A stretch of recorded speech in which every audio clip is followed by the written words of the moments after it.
तो आज हम लोग शुरू करने जा रहे हैं explanation of items appearing under balance sheet. यानी बैलेंस शीट में जो आइटम आप लोगों ने देखा है, जो आइटम आप लोगों ने देखा है बैलेंस शीट में, उन सभी आइटम्स का एक्सप्लेनेशन शुरू करने जा रहे हैं हम लोग। एक्सप्लेनेशन मतलब जो आप लोगों ने हेड्स याद किए हैं बैलेंस शीट में और सब हेड्स याद किए हैं, उनके अंतर्गत कौन कौन से आइटम्स आते हैं वो आइटम्स याद करना पड़ेगा। आइटम्स आसान होते हैं, आइटम्स ऑटोमेटिक समझ में आ जाएगा कि कौन से सब हेड में और कौन से हेड में जाएगा, वो ऑटोमेटिक याद हो जाता है, विशेष चिंता की विषय नहीं है। बस आपको बैलेंस शीट अच्छे से याद होना चाहिए। तो कौन कौन से आइटम्स आएंगे, कौन कौन से आइटम्स आएंगे बैलेंस शीट के अंतर्गत, मतलब उन हेड्स और सब हेड्स के अंतर्गत कौन कौन से आइटम्स आएंगे, आइए हम उन आइटम्स की चर्चा करते हैं।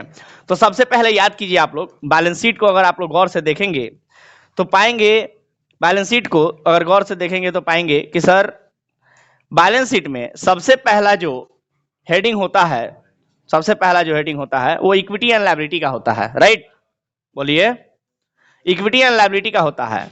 और इक्विटी एंड लायबिलिटी जो है, जो इक्विटी एंड लायबिलिटी है, आप लोग गौर से देखेंगे तो उसके अंतर्गत सबसे पहले आपको दिखेगा इक्विटी एंड लायबिलिटी के अंतर्गत शेयर होल्डर्स फंड। ठीक है, ये हेड है। और शेयर होल्डर्स फंड के अंतर्गत जो सब हेड है वो है शेयर कैपिटल। अब ये शेयर कैपिटल जो वर्ड है, इसके अंतर्गत क्या क्या आएगा, कैसे रिप्रेजेंट करेंगे उसको, कैसे लिखेंगे, कैसे कैलकुलेशन करेंगे, ये आइए हम लोग सीखते हैं। मतलब कौन कौन से आइटम उसके अंतर्गत आएगा। तो आप लोग को इनमें से बहुत सारी चीजें ऑटोमेटिक पता होनी चाहिए। जैसे शेयर कैपिटल की अगर हम बात करें तो शेयर कैपिटल जो सब हेड दिया हुआ है, आप लोगों ने शेयर कैपिटल के बारे में अच्छे से पढ़ा है पहले भी। क्या है सर कि उसके अंतर्गत आता है सबसे पहले ऑथराइज्ड कैपिटल, सबसे ऊपर आप लोगों ने कैटेगरी पढ़ा हुआ है ऑलरेडी। सबसे ऊपर क्या आता है? Authorised capital. ऑथराइज्ड कैपिटल के नीचे आएगा आपका इशूड कैपिटल, कितना इशू किए हैं, क्योंकि हिसाब किसका करना है, पैसा कितना आया है वहां तक पहुंचना है, मैंने पेड अप कैपिटल तक पहुंचना है। तो पेड अप कैपिटल तक कैसे कैसे कैसे कैसे हम लोग आते हैं, वो सब नाम जो है लाइन से लिखना होगा। इशूड कैपिटल, इशूड कैपिटल के बाद आएगा सब्सक्राइब कैपिटल, और सब्सक्राइब कैपिटल के बाद आएगा कॉल्ड अप कैपिटल का तो हिसाब करते ही नहीं हम लोग, सीधे पेड अप कैपिटल पे आ जाएगा।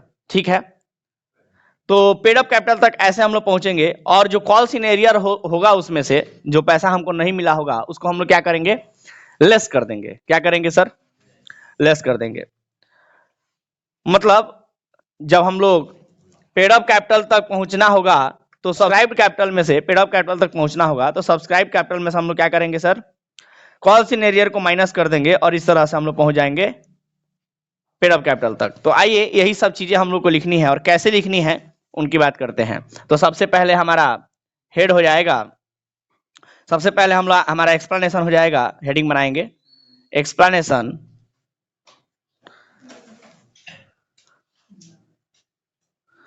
एक्सप्लेनेशन लिखेंगे सभी लोग ऑफ आइटम्स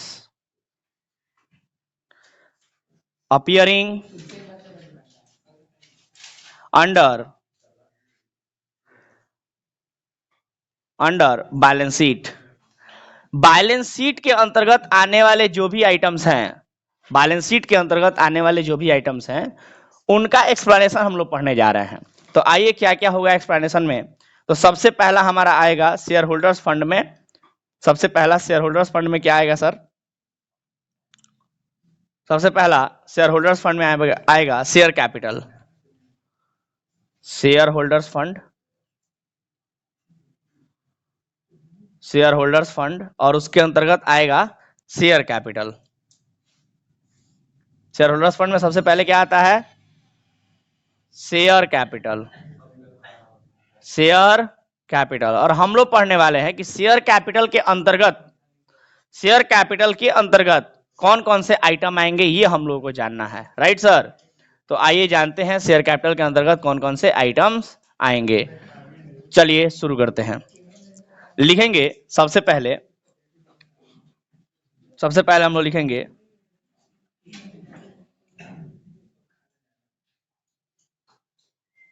ऑथराइज्ड कैपिटल। सबसे पहले क्या लिखेंगे? Authorised capital. और वो ऑथराइज्ड कैपिटल कितना नंबर ऑफ शेयर था नंबर ऑफ शेयर कितना था, ऑफ रुपीज कितना वाला ईच था, माने हर शेयर कितने रुपए का था। टोटल नंबर ऑफ शेयर कितना है ऑथराइज कैपिटल में, total number of share authorise capital में कितना है, और वो हर एक शेयर कितने रुपए का है, माने फेस वैल्यू उसका क्या है। ये सबसे पहले हम लोग लिख लेंगे ऑथराइज कैपिटल का हिसाब किताब, यहाँ पर अमाउंट आ जाएगा टोटल, ठीक है सर। उसके नीचे लिखेंगे हम लोग, यहाँ पर लाइन खींच देंगे। जैसे अगर लाइन खींचने की बात करें तो आप लोग चाहे तो ऐसे भी लिख सकते हो, ऐसे लिख सकते हो, ठीक है। चलिए, और इसके नीचे अब हम लोग लिखेंगे किसके बारे में सर, तो इसके नीचे लिखेंगे ऑथराइज कैपिटल के बाद इशूड कैपिटल, इशूड कैपिटल, और इशूड कैपिटल में फिर वही dash dash number of share of rupees dash dash etch, यानी कि कितना इशू हमने किया नंबर ऑफ शेयर, और वो हर एक शेयर कितने रुपए का था वो हम लोग यहाँ पर लिख लेंगे, ठीक है। और फिर इसको भी लाइन खींच देंगे। इशूड कैपिटल के बाद आएगा हमारा सब्सक्राइब्ड कैपिटल, क्या आएगा, सब्सक्राइब्ड कैपिटल, ठीक है सर। और ये सब्सक्राइब्ड कैपिटल हम लोग लिखेंगे कैसे सर इसके बारे में, तो लिखेंगे subscribed and fully paid up, subscribed and fully paid up.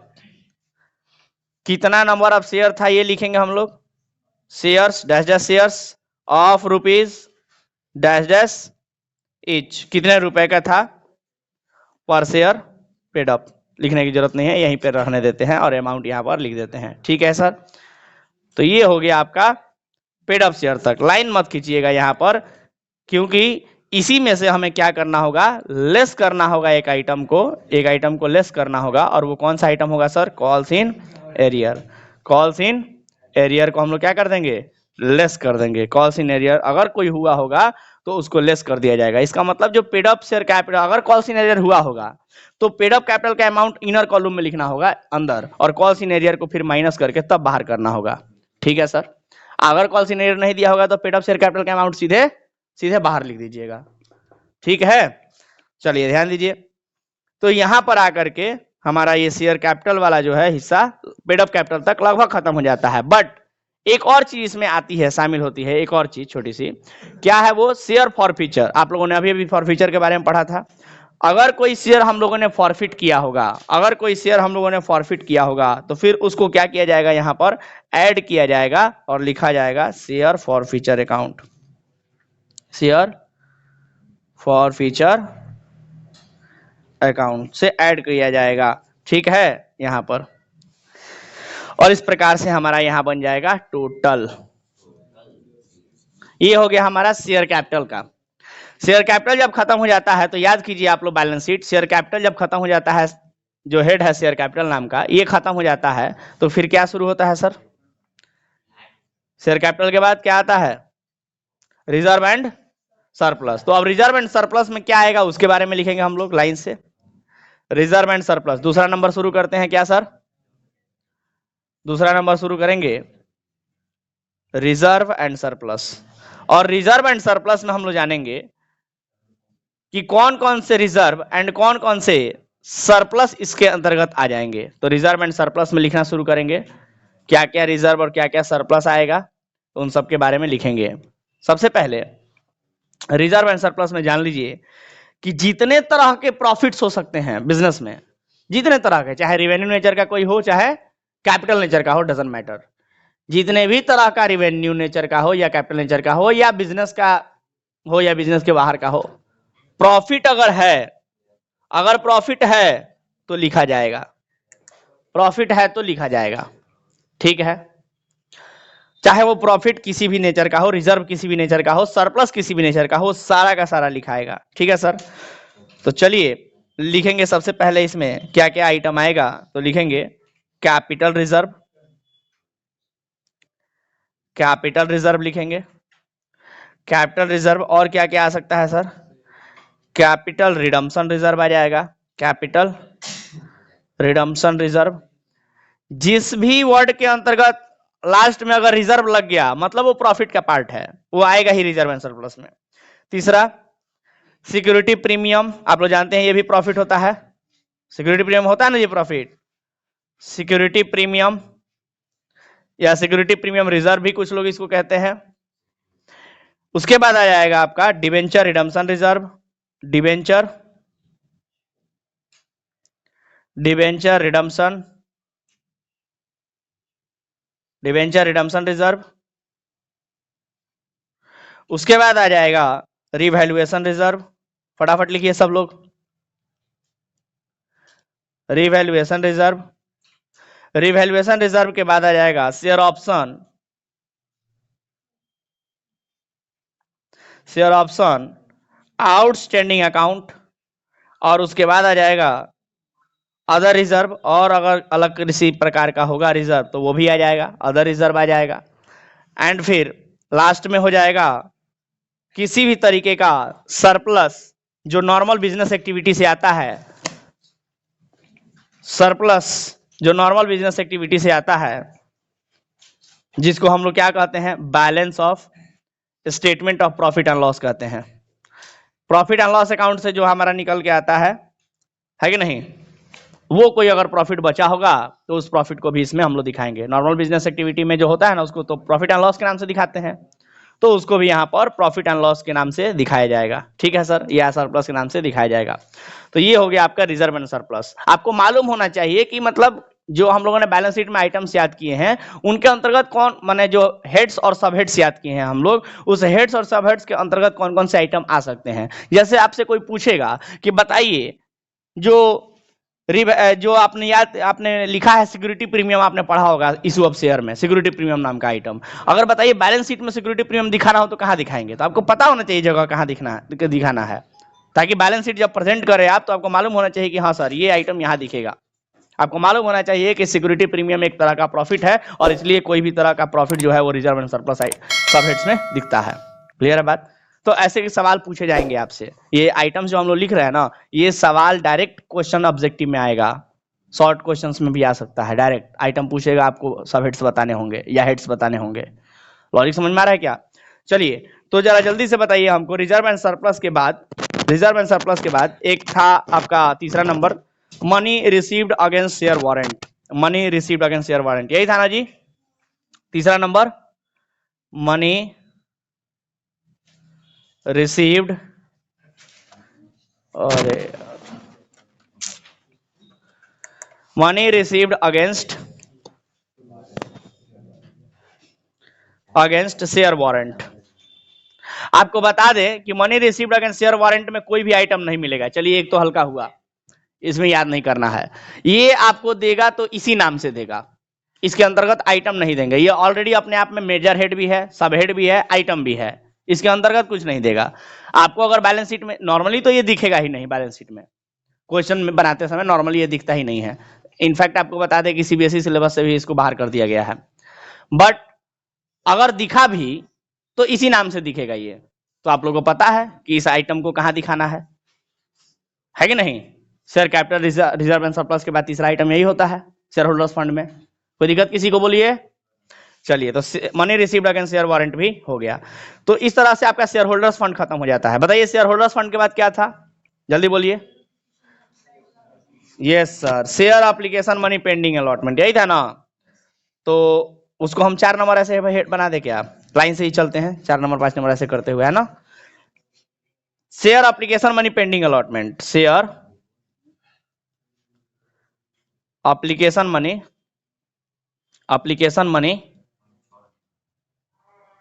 Pending allotment,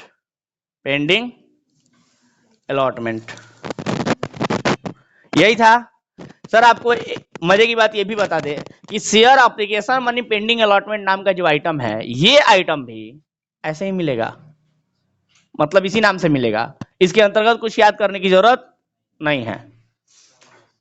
normally तो मिलेगा ही नहीं, जैसे कि मैंने कहा कि इसको भी सीबीएसई सिलेबस से हटा दिया गया है, बट अगर आप लोगों को मिला तो इसी नाम से मिलेगा डायरेक्टली। और आप लोगों को मालूम है कि इसको कहां दिखाना है, कहां दिखाना है? शेयर होल्डर्स फंड जो मेजर हेड है उसके बाद वाला मेजर हेड यही है, दूसरा नंबर। क्लियर है बात?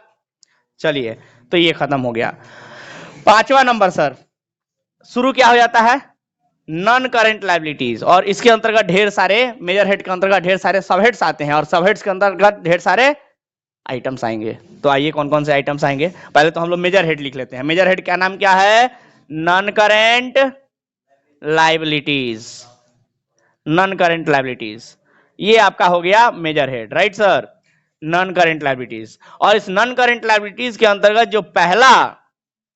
जो पहला आपका आइटम है, माने सब हेड्स कह सकते हैं, वो क्या है? नॉन करेंट लायबिलिटी के अंतर्गत बोलिए ना, लॉन्ग टर्म बोरोइंग। तो लिख लेते हैं लॉन्ग टर्म बोरोइंग। और लॉन्ग टर्म बोरोइंग में ये आपका मेजर हेड हो गया, और इस मेजर हेड के अंतर्गत कौन कौन से आइटम्स आएंगे, वो आइटम्स का नाम आइए जानते हैं। तो सबसे पहले लॉन्ग टर्म बोरोइंग में, लॉन्ग टर्म बोरोइंग का मतलब जो लंबे समय के लिए उधार लिया गया है, लॉन्ग टर्म बोरोइंग माने लंबे समय के लिए लिया गया उधार। तो लिखेंगे लॉन्ग टर्म बोरोइंग में सबसे पहला जो आइटम होगा उसके बारे में लिखेंगे, वो क्या हो सकता है? बॉन्ड हो सकता है किसी प्रकार का। आप लोगों ने डिबेंचर के बारे में सुना है, डिबेंचर हो सकता है। डिबेंचर भी कंपनी क्या करती है? लंबे समय के लिए 5 साल 10 साल 15 साल 20 साल के लिए पब्लिक से लोन लेती है एक तरह का। तो बोरोइंग ही तो हुआ, बोरोइंग माने लोन। तो लॉन्ग टर्म बोरोइंग में आ जाएगा सबसे पहले बॉन्ड या डिबेंचर या किसी तरह का टर्म लोन हो जाएगा। बैंक से अगर हम लोग टर्म लोन लेते हैं, टर्म लोन माने 5 साल 10 साल के लिए लोन ले लिया बैंक से, तो भी तो लॉन्ग टर्म बोरोइंग है। तो टर्म लोन आ जाएगा। ये टर्म लोन हम लोग कहां से ले सकते हैं? फ्रॉम बैंक से ले सकते हैं, और पब्लिक से भी लिया जा सकता है। बैंक से भी लिया जा सकता है या अदर पार्टी से भी लिया जा सकता है, फ्रॉम बैंक या फिर फ्रॉम अदर पार्टीज। लॉजिक समझ में आ रहा है क्या? कहीं से भी लिया जा सकता है। तो अगर टर्म लोन कोई लिया गया है तो वो भी लॉन्ग टर्म बोरोइंग का ही हिस्सा बनेगा। किसी तरह का डिपॉजिट्स लिया जा सकता है, डिपॉजिट्स के बारे में भी बहुत डिटेल में आपको पढ़ना होगा। अगर आगे आप लोग पढ़ाई करते हो हायर लेवल पे, तो डिपॉजिट्स के बारे में डिटेल पढ़ने को मिलेगा। डिपॉजिट्स का मतलब सिंपली इतना समझ लो केवल कि पब्लिक के द्वारा कोई पैसा दिया जाता है एक फिक्स टाइम पीरियड के लिए, डिवेंचर की तरह नहीं, थोड़ा अदर रूप में, तो उसको डिपॉजिट्स कहा जाता है। ठीक है। उसके बाद जैसे आप लोग बैंक में डिपॉजिट करते हो, आम जनता बैंक में जैसे पैसा डिपॉजिट करते हो, ऐसे ही कंपनियों में भी डिपॉजिट्स होते हैं। तो उसके बारे में फिलहाल अभी 12th लेवल पे तो नहीं पढ़ना है, आगे इसके बारे में डिटेल में पढ़ने को मिलेगा ग्रेजुएशन में, या सीए वगैरह कीजिएगा, सीएमए कीजिएगा तो उसमें मिलेगा। फिलहाल डिपॉजिट्स के बाद अगला आप लोग लिख सकते हैं एक और आइटम इसके अंतर्गत, जिसका नाम है loans and advances from related parties. Loans and advances, किसी भी तरीके का लोन्स या एडवांस अगर मिला है फ्रॉम अदर पार्टीज, किसी दूसरे पार्टी के द्वारा, किसी अदर पार्टी के द्वारा, तो वो भी क्या कहलाएगा? वो भी किस में आएगा? लॉन्ग टर्म बोरोइंग में ही आएगा। दैट्स इट, बस।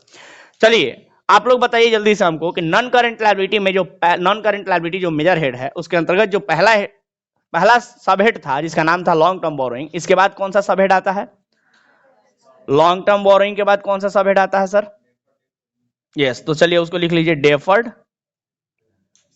Deferred tax liabilities. और आपको बता दें कि डेफर्ड टैक्स लायबिलिटीज के अंतर्गत भी कुछ भी याद करने को नहीं होता है, कुछ भी याद करने को नहीं होता है। ये डेफर्ड टैक्स लायबिलिटी के अंतर्गत आप लोगों ने नेट वर्ड लिखा होगा ब्रैकेट में बगल में, है ना? वो नेट वर्ड का मतलब ये होता है कि देखिए बिजनेस में जो डेफर्ड टैक्स होते हैं, चूंकि अभी डेफर्ड टैक्स के बारे में अभी डिटेल में आप लोग को दिया नहीं है, बट आपको बता दें थोड़ा सा डेफर्ड टैक्स के बारे में, कि डेफर्ड टैक्स मतलब ऐसे टैक्स होते हैं जो आने वाले समय में हमें भरना पड़ता है। तो उसमें एसेट्स भी हो सकते हैं और लायबिलिटीज भी हो सकते हैं। अगर डेफर्ड टैक्स में लायबिलिटी का अमाउंट ज्यादा है तो फिर वो यहां दिखेगा, नॉन करेंट लायबिलिटी के अंतर्गत दिखेगा। डेफर्ड टैक्स लायबिलिटी अब ब्रैकेट में नेट का मतलब ये हुआ कि आपका डेफर्ड टैक्स लायबिलिटी ज्यादा है और डेफर्ड टैक्स एसेट्स कम है। लेकिन इसका उल्टा भी हो सकता है, अपोजिट भी हो सकता है, मतलब डेफर्ड टैक्स एसेट कभी ज्यादा हो जाएंगे और डेफर्ड टैक्स लायबिलिटी कभी कम हो जाएगा, ये भी पॉसिबल है। तो फिर वो यहां नहीं दिखेगा क्योंकि लायबिलिटी कम हो गया। तो आप लोग देखिए गौर से, जरा ध्यान से देखिए, एसेट साइड में भी जाइएगा ना, एसेट्स में तो आप लोग को एक डेफर्ड टैक्स एसेट्स नेट करके मिलेगा आइटम, वहां दिखेगा। बस ये यहाँ पर ध्यान रखना है। हालांकि आप लोगों को विशेष यहाँ ये आइटम मिलेगा नहीं, बट फिर भी बता देते हैं कि डेफर्ड टैक्स एसेट्स जो है अगर ज्यादा हुआ डेफर्ड टैक्स लायबिलिटी से, तो वो फिर एसेट में चला जाएगा और वहां दिखेगा। लेकिन अगर लायबिलिटी डेफर्ड टैक्स लायबिलिटी ज्यादा हो गया एसेट से, डेफर्ड टैक्स एसेट से, तो फिर वो यहाँ आके दिखेगा। लॉजिक समझ पा रहे हो क्या? तो इस तरीके से आपको ये सब आइटम्स ध्यान में रखने हैं। चलिए ध्यान दीजिए, तो ये आइटम खत्म हो गया, इसके अंतर्गत विशेष कुछ मिलता नहीं है ना? चलिए अगला बताइए, सब हेड्स में long term borrowing deferred tax liability के बाद तीसरा सब हेड कौन सा आएगा बताइए जल्दी से। Other other long term other long term other long term liabilities. चलिए बताइए जल्दी से, अदर लॉन्ग टर्म लायबिलिटी जो सबहेड है, इस सबहेड के अंतर्गत कौन कौन सा आइटम आएगा, आइए आप लोग को बताते हैं। तो अदर लॉन्ग टर्म लायबिलिटीज में क्या आ जाएंगे सर? लॉन्ग टर्म लायबिलिटीज में देखिए, इसमें बहुत छोटे से आइटम आएंगे, एक दो आइटम ही आएगा। जैसे कि इसमें हम लोग लिखेंगे सबसे पहला आइटम जो होगा ट्रेड पेएबल। जानते हैं आप लोग ट्रेड पेएबल क्या होता है? ट्रेड पेएबल क्या होता है? आपको बता दें कि ट्रेड पेएबल दो चीजों से मिलकर बनता है। ध्यान से सुनिएगा, एक एक आइटम इंपॉर्टेंट है। ट्रेड पेएबल दो आइटम से मिलकर बनता है। एक होता है आपका बीपी, बिल्स पेएबल, एंड दूसरा होता है आपका क्रेडिटर। ये बीपी और क्रेडिटर अगर मोर देन 1 ईयर के लिए है, मोर देन 1 ईयर के लिए है, तो इसमें आएगा। लॉन्ग टर्म लायबिलिटी है ना, ये लॉन्ग टर्म लायबिलिटी है ना। हेड में जो आपका सब हेड दिख रहा है वो कौन सा दिख रहा है? Long term liability. Long term का मतलब होता है मोर देन 1 ईयर। तो अगर कोई आपका बीपी और क्रेडिटर, जो जनरली होता नहीं है 1 साल से ज्यादा के लिए, बट अगर हुआ, जिसको हम लोग ट्रेड पेबल के नाम से भी जानते हैं, तब वो यहां दिखेगा। अगर 1 साल से ज्यादा के लिए हुआ तो, बट जनरली होता नहीं है। आप लोग सुने हैं क्या कि बीपी और क्रेडिटर 1 साल से ज्यादा के लिए हो? नॉर्मली नहीं दिखता है ना। आइए सर, उसके बाद हम लोग लिखेंगे, इसमें और कुछ दिया नहीं है, बस अदर्स लिख सकते हैं। अदर कोई अगर लॉन्ग टर्म लायबिलिटी इसमें दिया हुआ है तो। चलिए, ये तीसरा सब हेड भी खत्म हुआ, और चौथा सब हेड बताइए क्या था? जल्दी से बोलिए। D number, long term provisions. Long term provisions. तो लॉन्ग टर्म प्रोविजंस में क्या आएंगे सर? लॉन्ग टर्म प्रोविजंस में क्या आएंगे? तो प्रोविजंस का मतलब भी आप लोग जानते हैं, जब किसी नॉन लायबिलिटी के लिए कोई पैसा इकट्ठा किया जाता है तो उसको प्रोविजंस के नाम से जानते हैं हम लोग, है कि नहीं। तो लॉन्ग टर्म प्रोविजंस में क्या क्या आ सकता है? तो आइटम्स का नाम लिखेंगे, कौन कौन से आइटम्स आ सकते हैं सर।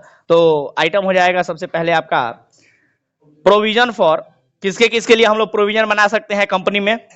तो प्रोविजन फॉर एम्प्लॉइज बेनिफिट, किसी भी तरह के एम्प्लॉय को कोई बेनिफिट देने के लिए, जैसे रिटायरमेंट बेनिफिट वगैरह देता है ना कोई कंपनी रिटायरमेंट बेनिफिट देता है ना कभी कभी एम्प्लॉय को। तो रिटायरमेंट बेनिफिट का पैसा उतना सारा लाखों रुपए अचानक से कंपनी के पास कहां से आएगा? तो वो कंपनी क्या करता है, समय के साथ धीरे धीरे प्रोविजन बनाते रहता है, क्योंकि उसको पता है कि भाई ये एम्प्लॉय इतने समय के बाद रिटायर करेगा तो उसको इतना पैसा देना पड़ेगा, तो क्यों ना पैसे अभी से इकट्ठा किया जाए थोड़ा थोड़ा।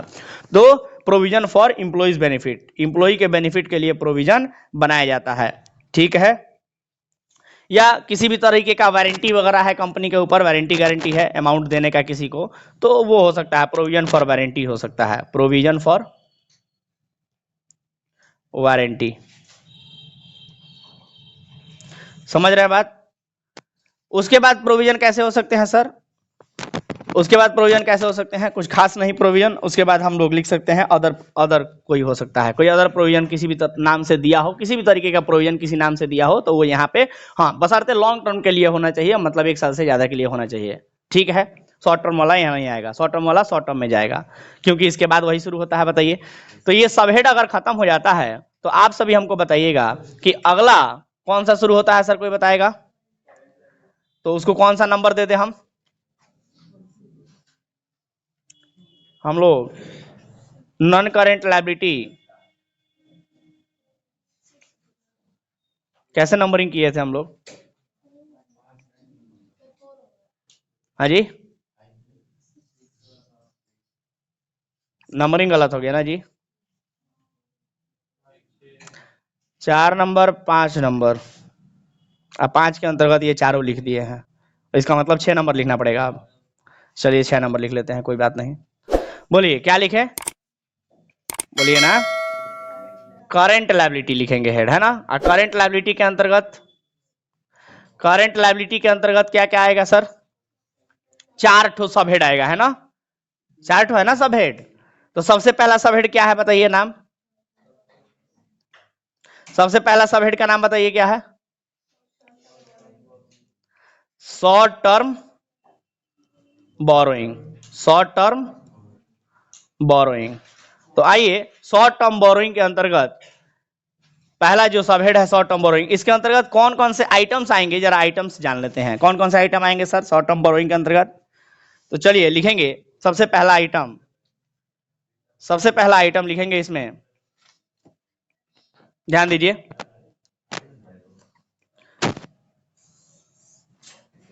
तो सबसे पहला आइटम इसके अंतर्गत लिखेंगे हम लोग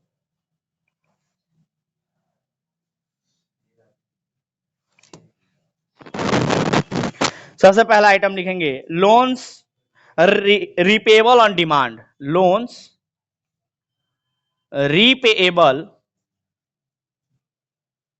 रीपेबल ऑन डिमांड्स, मतलब अगर किसी भी तरीके का लोन है, किसी भी तरीके का लोन जो डिमांड पे पेमेंट हो, डिमांड माने सामने वाला जब मांगेगा तब देना पड़ेगा, तो भाई शॉर्ट टर्म हुआ ना, जब भी मांगेगा तभी देना पड़ेगा, तो शॉर्ट टर्म हुआ कि नहीं हुआ, कभी भी मांग सकता है, तो फिर ये शॉर्ट टर्म बोरिंग हो जाए। कोई ऐसा लोन हमने लिया है कि सामने वाला जब मांगेगा तब उसको वापस करना पड़ेगा, सामने वाले ने जब लोन दिया था तो उसने कहा था कि देखो भाई हमको जब जरूरत पड़ेगा हम पैसा मांगेंगे और तुमको देना पड़ेगा, हमने कहा ठीक है, तो फिर ये तो शॉर्ट टर्म नेचर का हो गया, कभी भी मांग सकता है वो।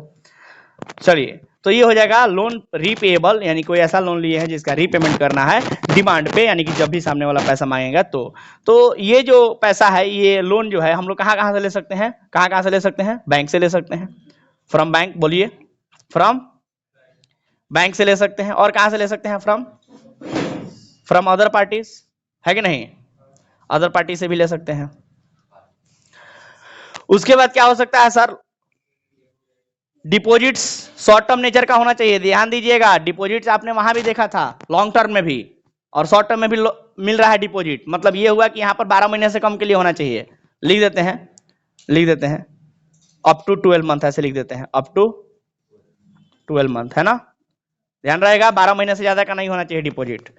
उसके बाद तीसरा नंबर लिख लेंगे हम लोग other loans and advances, other loans and advances. ध्यान रखिएगा कि ये आइटम भी जो अभी आप लिख रहे हैं, ये आइटम भी आपको लॉन्ग टर्म में मिला था और यहां भी मिल रहा है, मतलब सर ये अप टू 12 मंथ के लिए होना चाहिए, ये ध्यान रहना चाहिए कि 12 महीने से ज्यादा के लिए नहीं होना चाहिए, क्योंकि शॉर्ट टर्म है ना, अप टू 12 मंथ। कोई दिक्कत किसी को? चलिए, तो शॉर्ट टर्म बोरोइंग खत्म हुआ। शॉर्ट टर्म बोरोइंग के बाद क्या लिखिएगा सर, दूसरा सब हेड कोई बताएगा, बोलिए, ट्रेड पेएबल, ट्रेड पेएबल। तो ट्रेड पेएबल के अंतर्गत कौन कौन से, ट्रेड पेएबल के अंतर्गत कौन कौन से सबहेड्स आएंगे सर, सबहेड्स के अंतर्गत कौन कौन से आइटम्स आएंगे, तो आइए लिखेंगे। जैसे कि आप लोगों को मैंने बताया था कि ट्रेड पेएबल दो चीजों से, ट्रेड रिसीवेबल दो चीजों से मिलकर बनता है, ट्रेड रिसीवेबल भी दो चीजों से मिलकर बनता है, ट्रेड पेएबल भी दो चीजों से मिलकर बनता है। ट्रेड पेएबल कैसे कैसे, क्रेडिटर और बीपी। तो क्रेडिटर या फिर बीपी, क्रेडिटर या फिर बीपी से मिलकर बनता है। तो सर ये क्रेडिटर और बीपी ऊपर भी हमने लिखा था लॉन्ग टर्म में भी, याद है क्या, और यहां भी मिल रहा है, इसका मतलब क्या हुआ, ये शॉर्ट टर्म के लिए होना चाहिए, मतलब up to 12 month, up to 12 month. अगर 12 महीने तक के लिए है तो शॉर्ट टर्म कहलाएगा, ट्रेड पेएबल, क्लियर है बात, और ये करंट लायबिलिटी में आ जाएगा। उसके बाद 12 महीने के लिए होना चाहिए, डेट्स इट, इसमें और ज्यादा कुछ दिया नहीं है। चलिए, तो अगला हम लोग लिखते हैं, बताइए ट्रेड पेएबल के बाद अगला सबहेड, अगला सबहेड अदर करंट लायबिलिटी, यही है ना, अदर करंट लायबिलिटीज। तो लिख लेंगे अदर करंट लायबिलिटीज में ये आगे हो गया हमारा, ये हो गया हमारा क्या बोलते हैं, सबहेड्स हो गया, और इस सबहेड के अंतर्गत कौन कौन से आइटम्स आएंगे, आइए उन आइटम्स का नाम जान लेते हैं, ठीक है, उन आइटम्स का नाम जान लेते हैं। तो लिखेंगे आइटम्स में, सबसे पहले लिखेंगे, सबसे पहले लिखेंगे current maturity of long term डेप्ट, current maturity of long term डेप्ट, लॉन्ग टर्म डेप्ट, मतलब ये हुआ कि कोई लॉन्ग टर्म डेप्ट था, माने लंबे समय के लिए कोई कर्ज था और उसका तुरंत अभी कुछ ही दिनों में मैच्योरिटी होने वाला है, मैच्योरिटी माने वो पूरा होने वाला है, वो कर्जा का दिन, कर्जा का रीपेमेंट का दिन पूरा होने वाला है। तो सर रीपेमेंट का दिन पूरा होने वाला है, तो अब वो हमारे लिए करंट लायबिलिटी अभी फिलहाल में बना हुआ है, अभी उसको पेमेंट करना है, तो वो भी यहां पर दिखेगा। उसके बाद अदर करंट लायबिलिटी में लिखेंगे हम लोग outstanding interest on loan, outstanding interest on loan, किसी भी तरीके का अगर लोन हमने लिया है और उस पर इंटरेस्ट देना है और इंटरेस्ट बाकी लगा दिया, इंटरेस्ट तो हर साल देना होता है या हर 6 महीने पे देना होता है, अब बाकी लगा दिए हैं, तो भाई लायबिलिटी बन गया ना। तो लायबिलिटी बन गया, तो आउटस्टैंडिंग इंटरेस्ट ऑन लोन यहाँ पर अदर करंट लायबिलिटी के अंतर्गत आ जाएगा। उसके बाद लिखेंगे हम लोग इंटरेस्ट अक्रूड ऑन, लिखेंगे